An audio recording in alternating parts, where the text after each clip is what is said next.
అందరికీ నమస్తే. ఈరోజు 'బ్రహ్మముడి' సీరియల్‌లో ఏం జరిగిందో తెలుసుకునే ముందు ప్లీజ్ సబ్స్క్రైబ్ మై ఛానల్. ఇక సీరియల్‌లోకి వెళ్తే రాజ్, కావ్య ఆస్తి రాసి ధాన్యలక్ష్మి చేతిలో పెట్టగానే అందరూ మీ ఇష్ట ప్రకారమే చేస్తారా? అని అందరూ వాళ్ళిద్దరిని క్వెషన్ చేస్తారు. కానీ కావ్య దయచేసి ఏమీ అడ్డు చెప్పవద్దు.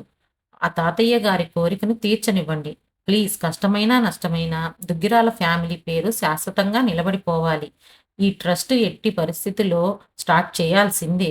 ఆపడానికి లేదు. పైగా అందరూ మాకు సహకరించండి అని చెప్పి వేడుకుంటారు రాజ్, కావ్య. అంతలో ధాన్యలక్ష్మి ఆపండి మీ నాటకాలు అని అంటుంది.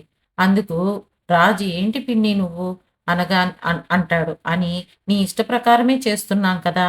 అనగానే అందుకు ధాన్యలక్ష్మి నటించింది చాలు.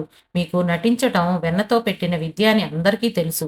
ఇక్కడ ఆస్తి పేపర్లు చేతిలో పెట్టి అక్కడ నా కొడుకు, కోడల్ని చంపాలని చూస్తున్నారా?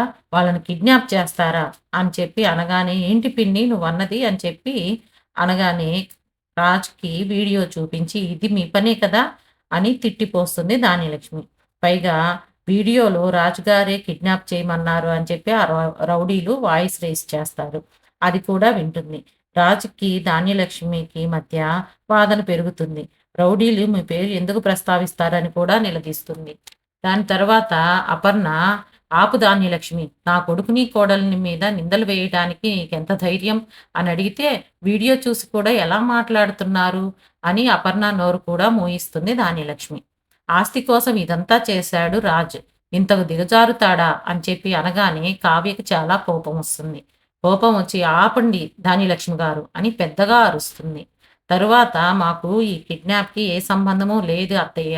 కాకపోతే నింద వచ్చింది కాబట్టి వాళ్ళని వెతికి పట్టుకొని మరలా మేము ఇంటికి తిరిగి వస్తాము" అని చెప్పి ఇల్లు విడిచిపెట్టి వెళ్ళిపోతారు. తరువాత అప్పు, కళ్యాణ్‌లు మమ్మల్ని వదలండి అని చెప్పి అడుగుతూ ఉంటారు కిడ్నాపర్స్‌ని.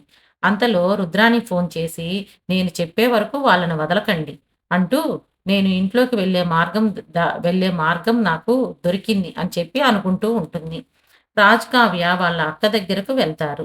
వాళ్ళ అక్క, "పిన్ని ఇంత ఘోరంగా ఎలా మాట్లాడుతుంది రాజ్" అని చెప్పి అడుగుతుంది. అంతలో కావ్య, "ఇదంతా కాదు. చిన్నత్తయ్యని గురించి ఆలోచించడం కాదు మనకు కావాల్సింది. వాళ్ళని ఎలా వెతికి పట్టుకోవాలి? ఇదంతా ఎవరు చేయించారు అనేది కనుక్కోవాలి" అంటుంది. అంతలో రాజు, "పోలీస్ కంప్లెయింట్ ఇచ్చారా రాజ్" అని చెప్పి వాళ్ళ అక్క అడగగానే, "ఇచ్చాం పిన్ని" అని చెప్పి అంటాడు. అంతలోకి ఎస్ఐ గారు కూడా ఫోన్ చేస్తారు. రాజేమో పక్కకెళ్ళి ఫోన్ మాట్లాడుతూ ఉంటాడు. తర్వాత రాహులు, రేఖ ఇద్దరు అన్నా చెల్లెళ్ళు రాజ్, కావ్య వాళ్ళు రేవతి వాళ్ళ ఇంట్లో కూర్చొని ఉన్నారు అని చెప్పి, అప్పు, కళ్యాణ్‌ని వెతకకుండా అక్కడ వెళ్లి ఎంజాయ్ చేస్తున్నారని చెప్పి ధాన్యలక్ష్మి ముందు నాటకం ప్లే చేస్తారు. అదంతా విన్న ధాన్యలక్ష్మి ఆ పోలీస్ కంప్లెయింట్ కూడా ఇవ్వకుండా ఇలా వెళ్లి కూర్చున్నారని చెప్పి వచ్చి అపర్ణ మీద ఎగురుతుంది. గొడవ గొడవ పెట్టుకుంటుంది. వాళ్ళిద్దరి మధ్య వాదన కూడా జరుగుతుంది. వాళ్ళు వెతకటానికి వెళ్ళకపోగా రేవతి ఇంట్లో హ్యాపీగా ఉన్నారు అని కూడా గొడవ పడుతుంది.